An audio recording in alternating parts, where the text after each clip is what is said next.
Welcome to SKU Digital Classes. Myself, Dr. Akash Singh.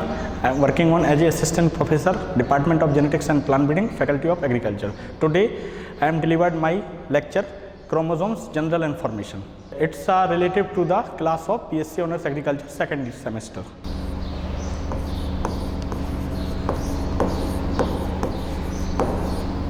Chromosomes.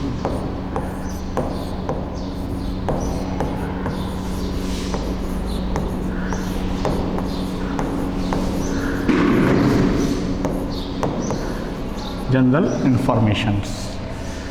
सबसे पहले बात करेंगे क्रोमोसोम्स को किसने सबसे पहले देखा। क्रोमोसोम्स को सबसे पहले देखने के लिए दो साइंटिस्ट आए थे जिन्होंने मेनली तौर पे अपना कार्य प्रारंभ किया था। वे थे, सबसे पहले तो था हॉफमिशर एंड कार्ल नेगली। इन्होंने एक सेल देखी। वो सेल कैसी थी? डिवाइडिंग सेल थी। और वो जो सेल थी वो कैसी थी? किसकी सेल थी? एम्ब्रियो की थी। एम्ब्रियो की डिवाइडिंग सेल थी 1848। इन्होंने सबसे पहले 1848 में एक सेल देखी। सेल वो कैसी थी? डिवाइडिंग सेल थी। जो डिवाइडिंग सेल थी उसमें इन्होंने इसके बारे में देखा। उन्होंने एक देखा कि कुछ एक स्ट्रक्चर इस टाइप का एक दिखाई दे रहा है, जो कि कॉन्डेंस टाइप में दिखाई दे रहा है, किसी सेल के अंदर है। इस टाइप का एक स्ट्रक्चर उन्होंने देखा कि एक प्रकार की एक सेल है जिसके अंदर उन्होंने एक ऐसा देखा कि जो धागे नुमा संरचना है उनको देखा। लेकिन बाद में बात क्या आई कि उन्होंने इसके बारे में क्लियरली एक्सप्लेन नहीं कर पाया। और इस चीज़ को उन्होंने जिस प्लांट्स में देखा था वो थी ट्रेडेंसिया। ट्रेडेंसिया था, ट्रेडेंसिया प्लांट्स था। ट्रेडेंसिया प्लांट्स के पोलन मदर सेल में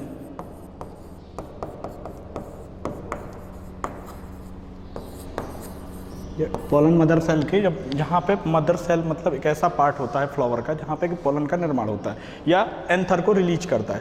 इस प्रकार के पार्ट में उन्होंने सबसे पहले इस चीज़ के बारे में देखा। तो वे दो साइंटिस्ट थे, हॉफमिशर एंड कार्ल नेगली, 1848 में। 1848 में इसके बाद उन्होंने इसका जो अध्ययन किया।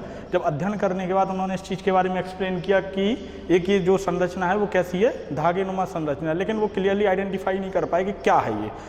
इसके प्रारंभ के बाद जब उन्होंने इस चीज़ के बारे में देखा तो बहुत से साइंटिस्ट इनके पीछे लगे और इनके जो डिस्कवरी थी उनके बारे में उन्होंने बताना शुरू किया। तो इसी लाइन में एक साइंटिस्ट और आए, उनका नाम था स्ट्रॉसबर्गर। उन्होंने 1875 में डिस्कवरी की और डीपली तौर पे अध्ययन किया। किसका अध्ययन किया? इस प्रकार के स्ट्रक्चर का। जब उन्होंने इस चीज़ का अध्ययन किया तो उन्होंने एक चीज़ ये बता दी कि ये क्या है। क्लियरली देखा कि उन्होंने इस प्रकार को उन्होंने इस टाइप का एक स्ट्रक्चर दे दिया जो कि कैसा है? कॉन्डेंस फॉर्म में रहता है, मतलब गुणित फॉर्म में देखा। उन्होंने देख के बता दिया कि ये इस टाइप का स्ट्रक्चर है और ये जॉइंट स्टेज में सेल में ये पाया जाता है। तो ये इस टाइप का मतलब एक जो स्ट्रक्चर होता है ना, ये इस टाइप के कॉइलिंग होते हैं। मतलब ये किस फॉर्म में होगा? कॉइलिंग फॉर्म में होगा। कॉइलिंग फॉर्म में ये पाया जाता है। तो कॉइलिंग फॉर्म में जब ये पाया जाता है तो उन्होंने इस चीज़ को देखा कि उन्होंने इसके बारे में बताया कि कॉइलिंग फॉर्म में है। लेकिन वो एक्चुअली तौर पे इसका भी नाम नहीं बता पाए। लेकिन जो मेनली तौर पे अगर डिस्कवरी का नाम दिया जाता है तो वो जाता है 1875 में स्ट्रॉसबर्गर के बारे में। तो सबसे पहले डिस्कवरी किसने की या जिसको वास्तविक तौर पे बताया जाएगा तो वो था हॉफमिशर एंड कार्ल नेगली। उन्होंने बताया 1848 में। लेकिन उसके बाद 1875 में स्ट्रॉसबर्गर का नाम आता है। और 1875 के बाद उन्होंने इस स्ट्रक्चर को आइडेंटिफाई किया, डिस्कवर किया। और डिस्कवर करने के बाद उन्होंने इस चीज़ के बारे में बता दिया कि ये कुछ एक स्ट्रक्चर ऐसा है जो कि एक जनरेशन से दूसरी जनरेशन में पाया जाता है और ट्रांसफ़र फॉर्म समय में भी देखा जाता है। इस क्रिया के बाद 1888 में एक साइंटिस्ट आए। कौन? वॉल्डियर। उन्होंने टोटली तौर पे ये स्ट्रक्चर बता दिया कि ये कुछ और नहीं है, ये क्या है? क्रोमोसोम है। उन्होंने इस चीज़ को बता दिया कि ये कुछ और नहीं, ये क्या है, क्रोमोसोम्स है। क्रोमोसोम्स के बारे में मतलब तो 3 साइंटिस्टों के नाम आए, मतलब जब क्रोमोसोम शब्द आता है तो वो आता है 3 वैज्ञानिकों को लेके। पहला कौन से थे, हॉफमेस्टर एंड कार्ल नेगली। दूसरे कौन आए, स्ट्रासबर्गर 1875। और थर्ड जो बात आई वही 1888 वॉल्डेयर। तो फाइनली जो एक्चुअल तौर पे बताया गया वो बताया गया था 1888 में वॉल्डेयर ने। वॉल्डेयर मतलब 2 साइंटिस्टों को देखे, जैसे 1875 और 1888। तो ये कहीं और लुप्त हो गए, लेकिन वास्तविकता देखी जाती है वो कौन है कि डिवाइडिंग सेल से निकला एम्ब्रियो से एक धागे जैसी संरचना आइडेंटिफाई हुई। जब धागे जैसी संरचना आइडेंटिफाई हो गई तो उन्होंने इस चीज़ के बारे में देखा और इसका डीपली तौर पे अध्ययन किया। डीपली तौर पे अध्ययन किस साइंटिस्ट ने किया था, स्ट्रासबर्गर ने। स्ट्रासबर्गर ने 1875 में उन्होंने बताया कि ये कॉइलिंग फॉर्म में होता है और कॉइलिंग फॉर्म में करके ये कॉन्डेंस की स्थिति को कंटिन्यूस रखता है। जब कॉन्डेंस की स्थिति कंटिन्यूस में रखेगा तो एक बहुत डीपली स्टडी में, डीपली स्ट्रक्चर में दिखाई देगा, लेकिन वो इस चीज़ को ये नहीं बता पाए कि आखिर है क्या। तो वॉल्डेयर आए, वॉल्डेयर ने इनको इस चीज़ के बारे में बता दिया कि 1888 में ये कुछ और नहीं, ये क्या है, क्रोमोसोम्स है। क्रोमोसोम्स होता है 1848, 1875 और 1888। ये 3 जो ईयर हैं ये कुछ और नहीं, ये केवल एक ही बात को एक्सप्लेन करते हैं, वो क्या है, क्रोमोसोम। कुछ और नहीं, ये क्या एक्सप्लेन करते हैं, क्रोमोसोम्स को। तो क्रोमोसोम्स क्या है, क्रोमो मतलब कलर, क्या है, क्रोमो मतलब कलर, सोम का मतलब क्या होता है, बॉडी। सीधा सीधा सिंपल लैंग्वेज में हम इसको ये बोल सकते हैं कि कलरफुल बॉडी। और ये कलरफुल बॉडी जो होगी वो इवन नंबर में हर प्रकार की, चाहे वो प्लांट्स हो चाहे वो एनिमल्स हो, वो अपने आधार पे आइडेंटिफाई भी होती है। तो इसके बारे में ये जो सबका सब सीधा सीधा श्रेय गया वो गया 1888 में एक साइंटिस्ट आए, उनका क्या नाम था, वॉल्डेयर। उनके बारे में जाता है, मतलब उन्होंने इस चीज़ के बारे में सीधा सीधा ये बता दिया कि कुछ और नहीं है, क्रोमोसोम्स क्या है, कलरफुल बॉडी। क्रोमोसोम्स का जो डीपली ऑब्टेन किया गया था वो किसने किया था, स्ट्रासबर्गर ने। स्ट्रासबर्गर ने, उन्होंने इसके बारे में बहुत डीप अध्ययन किया। डीप अध्ययन करने के बाद जब डिटेल्स में उनके बारे में किया तो इस चीज़ को बड़ा शार्पली तौर पे पूरा एक एक चीज़ बता दी। और टर्मिनोलॉजी का श्रेय गया इस ईयर को। ओपनिंग यहाँ से हुई, आइडेंटिफिकेशन यहाँ हुआ और टर्मिनोलॉजी कहाँ गई, 1888 में। तो यहाँ पूरा क्रोमोसोम समेट के आ गया। अब 2 टर्म हैं, अगर हम इसके बारे में ये देखते हैं तो सबसे पहले एक टर्म क्या आता है, क्रोमोटिन, और दूसरा आता है क्रोमोसोम। ये 2 टर्म हैं, पहला कौन सा है, क्रोमोटोम, और दूसरा है क्रोमोसोम्स। They are different. तो जब डिफरेंट हैं कैसे, एक दूसरे से, इसको अगर देखा जाए तो ये इसी का रूप है और ये इससे मिलके, मतलब एक पार्ट जिसको बोलते हैं वो है क्रोमोटिन। क्रोमोटिन क्या है, एक पार्ट है, लेकिन क्रोमोटिन किसने दिया था, फ्लेमिंग ने, और ये किसने दिया था, वॉल्डेयर ने। तो ये बहुत शब्द चीज़ है, ये एग्जाम में भी बहुत पूछा जाता है कि वॉल्डेयर ने क्या दिया। डायरेक्टली ये क्वेश्चन ये पूछ लिया जाता है कि वॉल्डेयर का क्रोमोसोम से क्या संबंध है। क्रोमोसोम से कुछ और भी संबंध नहीं, उन्होंने सीधा सीधा एक बात बोली थी कि टर्म दिया है किसका, क्रोमोटिन का। बात यहाँ ख़त्म हो जाती है। अब क्रोमोटिन का जब आ गया तो क्रोमोटिन कैसा होता है, अब इसमें एक चीज़ और भी हम देखेंगे, 3 शब्द के बारे में अध्ययन करेंगे। एक तो आएगा DNA, दूसरा आएगा क्रोमोटिन, और तीसरा आएगा सबसे लास्ट में क्रोमोसोम। ये 3 चीज़ें हैं, 3 चीज़ें हैं। व्यक्तिगत तौर पे अगर हम देखें तो DNA से क्रोमोटिन, क्रोमोटिन से क्रोमोसोम बनेगा। मतलब सीधा सीधी बात देखेंगे कि बहुत सारे DNA क्या होंगे, किसको बनाएंगे, RNA को, और RNA किससे बनेगा मिलके, प्रोटीन को।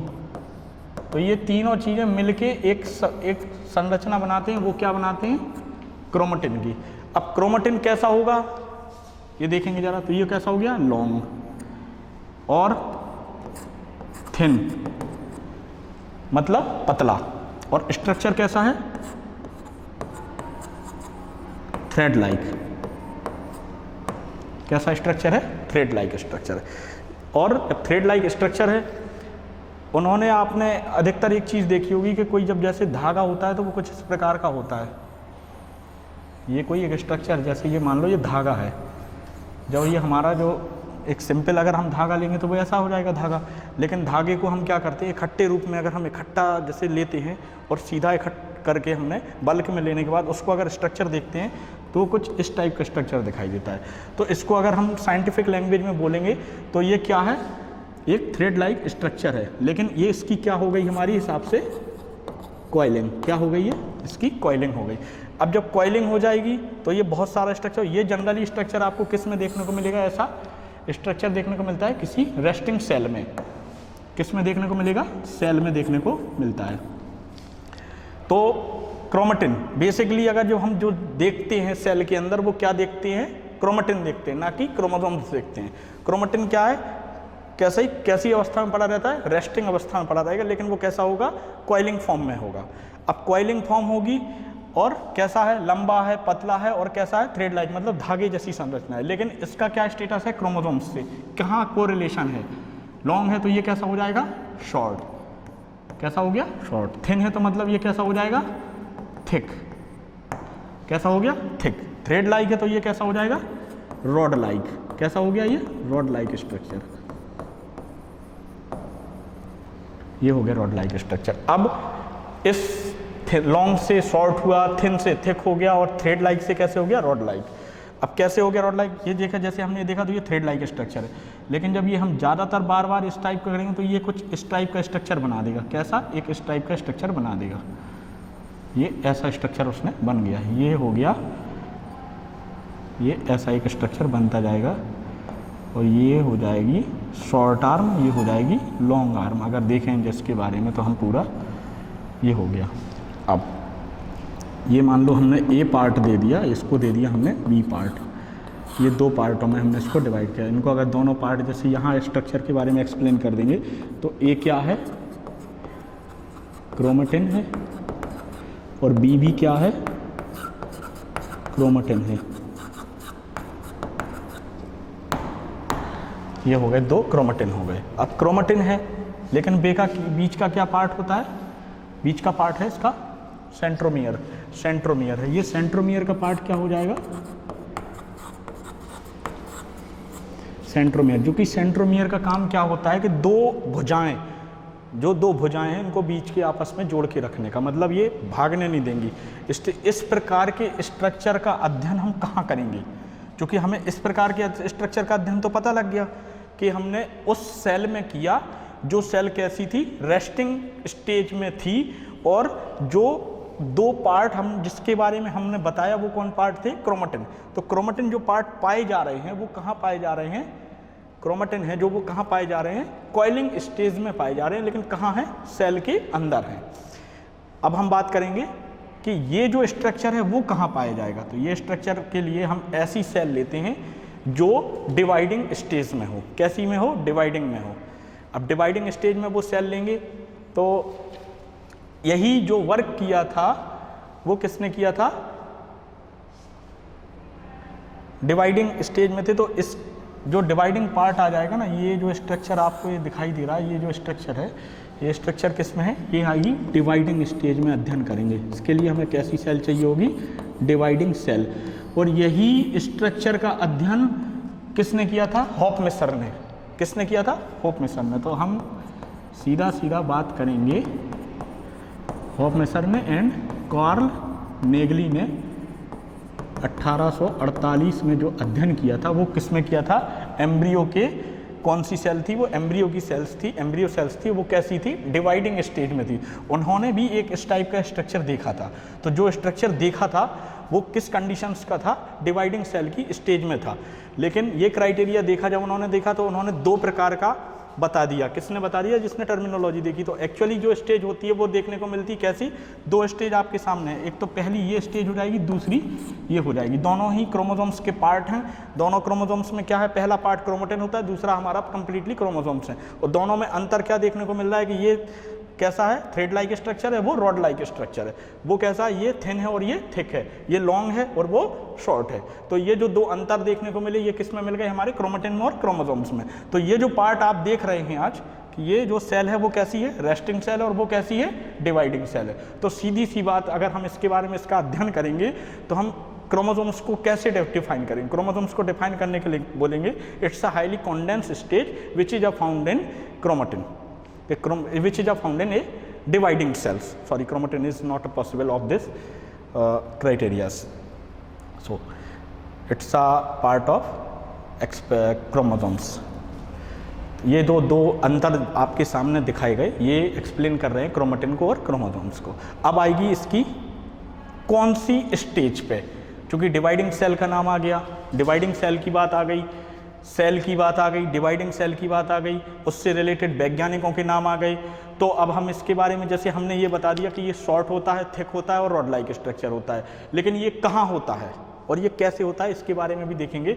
तो शॉर्ट है, थिक है और रॉड लाइक स्ट्रक्चर है। इसके लिए हमने सेल का डिवीजन करेंगे। तो सेल जब डिवाइड होने लगेंगे जो सेल, उसमें भी हमने दो स्ट्रक्चर का अध्ययन करेंगे। एक तो पहला होगा मेटाफेज, मेटाफेज स्टेज होगी, दूसरी होगी एनाफेज। मेटाफेज होगी और दूसरी होगी एनाफेज। अब मेटाफेज और एनाफेज में क्या अंतर होता है जरा इसके बारे में हम देखेंगे। तो ये हमने इस प्रकार के स्ट्रक्चर को हमने ये ऐसे बना दिया, ये जो स्ट्रक्चर है ये बना दिया, ये बन गए। और ये जो एक सेल होती है वो कुछ इस प्रकार की होती है, ये होती है एक स्टेज है। यहाँ क्या है, स्पिंडल फाइबर्स लगे होते हैं और ये क्या करते हैं, ऐसे करके आपस में ये खींचना स्टार्ट करते हैं।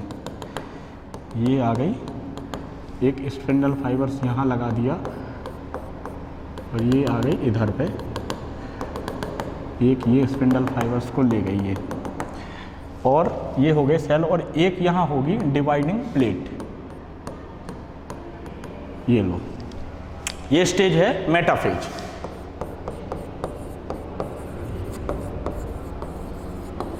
एक्चुअली ये मेटाफेज स्टेज किसके लिए अध्ययन की जा रही है, हमारे क्रोमोसोम्स के स्ट्रक्चर के लिए। किस चीज़ के लिए, क्रोमोसोम्स के स्ट्रक्चर के लिए अध्ययन की जा रही है। क्रोमोसोम्स का स्ट्रक्चर हमने देखा कहाँ पे, इधर पे देखा कि ये जो डिवाइडिंग सेल है ये एक्चुअली क्या है, डिवाइडिंग सेल है। डिवाइडिंग सेल में हमने दो प्रकार के देखा कि ये अपर पार्ट है, ये लोअर पार्ट है। बीच में हमने सेंट्रोमियर देखा। वो सेंट्रोमियर क्या कर रहा है, स्पिंडल फाइबर्स के माध्यम से अटैच किए हुए और एक डिवाइडिंग प्लेट लगी हुई है जो कि डिपेंड ये कर रही है, यहाँ क्रॉसिंग ओवर की स्थिति भी बनती है। और क्रॉसिंग ओवर की स्थिति वो स्थिति होती है जो कि जेनेटिक मटेरियल को सिस्टर से नॉन सिस्टर और नॉन सिस्टर से सिस्टर में ट्रांसफ़र करती है। तो ये कंडीशंस कैसी है, ये डिवाइडिंग सेल है। यहाँ हमने इस चीज़ का अध्ययन कर लिया कि कैसा होता है क्रोमोसोम्स। क्रोमोसोम्स आप देख रहे होंगे रॉड लाइक स्ट्रक्चर है, मोटा है, छोटा है। बात यहाँ क्लियर हो गई। अब इसका जो स्ट्रक्चर है उसका अध्ययन हम कहाँ कर रहे हैं, स्ट्रक्चर का अध्ययन हमने कहाँ किया, मेटाफेज में। कहाँ किया हमने, मेटाफेज। और हम करेंगे शेप का अध्ययन, शेप का हम करेंगे एनाफेज में। तो ये जो दो हैं सेल की, ये दोनों पार्ट कहाँ से आ जाएंगे, किस पार्ट से लिए गए हैं, डिवाइडिंग सेल में से। और सेल कौन सी हो सकती है, वो चाहे मियोसिस हो और चाहे माइटोसिस हो, दोनों ही स्टेज में ये पॉसिबल होती हैं। तो वो चाहे मियोसिस हो चाहे वो माइटोसिस हो, माइटोसिस मियोसिस दोनों में ही मेटाफेज और एनाफेज की स्थिति सामने बनती है। और ये जो स्ट्रक्चर आप देख रहे हैं इसमें स्ट्रक्चर का अध्ययन करते हैं। और दूसरा हम देखते हैं क्रोमोसोम्स का शेप। क्रोमोसोम्स का शेप जो होता है वो होता है, अगर हम उसके साइज की बात करें, क्रोमोसोम्स के शेप एंड साइज की, सॉरी यहाँ लिख देते हैं हम इसको साइज। तो 0.2 से लेके 5 या 32 म्यू तक होती है, जो मतलब ये है इसकी साइज की बात करें तो ये है क्रोमोसोम्स की साइज कि 0.2 एंगस्ट्रॉम से लेके 32 म्यू तक इसका मैक्सिमम, मतलब जो सबसे शॉर्ट क्रोमोसोम्स होगा वो 0.2 होगा और जो हाईली होगा मतलब सबसे ज़्यादा होगा वो होगा 32 म्यू तक पहुंचता है। और ये कहाँ पाया जाता है, लार्जेस्ट होता है थ्रिलियम, एक प्लांट होता है। कौन सा प्लांट होता है, थ्रिलियम। हम यहाँ लिख दें थ्रिलियम, ये हो गया थ्रिलियम। एक ये प्लांट होता है, थ्रिलियम प्लांट होता है, जहाँ की सबसे लार्जेस्ट क्रोमोसोम्स पाया जाता है। प्लांट्स में अगर देखा जाए तो ये थ्रिलियम प्लांट है जो कि सबसे लार्जेस्ट क्रोमोसोम्स इसमें देखने को मिलेगा। अब आएगी किसकी, अब इनमें जो क्रोमोसोम्स हो गया, क्रोमोसोम्स का जनरल इन्फॉर्मेशन पता लग गई, स्ट्रक्चर के बारे में अध्ययन हो गया, साइज के बारे में हो गया, शेप के बारे में हो गया। अब आएगा प्लांट्स के अंदर क्रोमोसोम्स का कैसा होता है, कितना होता है और किस आकृति में हम इसके बारे में इसका अध्ययन करते हैं। तो दो टर्मिनोलॉजी इसमें और भी देखने को मिलेगी। वो पहले सबसे मिलती है कैरियोटाइप की, कैसी मिलती है, कैरियोटाइप की, और दूसरा मिलेगा आइडियोग्राम की। दो टर्मिनोलॉजी देखने को मिलती हैं। तो कैरियोटाइप क्या है, अरेंजमेंट ऑफ द क्रोमोसोम्स। जैसे कि मेटाफेज स्टेज में आपने अभी देखा कि ये अरेंजमेंट होता चला जा रहा है, ये हो गया अरेंजमेंट, ये हो गया अरेंजमेंट। अब यहाँ आपने देखा कि ये अरेंजमेंट है, केवल सीक्वेंस में हमने लगा दिए थे, उस स्ट्रक्चर को हमने क्या नाम दे दिया, कैरियोटाइप। और आइडियोग्राम क्या होता है कि सबसे पहले ये देखा जाएगा ये बड़ा, फिर उससे छोटा, फिर उससे छोटा, फिर उससे छोटा, और ये इससे छोटा, ऐसे करते हुए अगर हम स्ट्रक्चर को बनाते चलेंगे तो ये आप देख रहे होंगे ये ऐसा, मतलब साइज़ के आधार पे जब क्रोमोसोम्स को आइडेंटिफाई करते हैं साइज़ या शेप के आधार पे, तो उस प्रकार की स्थिति को हम क्या बोलते हैं, आइडियोग्राम। और अरेंजमेंट ऑफ द क्रोमोसोम, उसमें साइज शेप का कोई डिपेंडेंट कंडीशन नहीं होती है, तो उस क्राइटेरिया को हम बोलते हैं कैरियोटाइप। सो बात आ गई कैरियोटाइप, आइडियोग्राम। अब आएगी लोवेस्ट और हाईएस्ट की, प्लांट्स में और एनिमल में, कि क्रोमोसोम्स कहाँ कहाँ कितना पाया जाता है। तो हम एक चीज़ यहाँ ऐसे करके भी लिख सकते हैं कि इधर आएगा प्लांट्स, यहाँ हमने लिख दिया प्लांट, और यहाँ लिख देंगे हम एनिमल। ये हो गया प्लांट और ये हो गया एनिमल। लोवेस्ट आएगा, इधर हम लिख दे रहे सबसे छोटा, और यहाँ लिख दे रहे हाईएस्ट।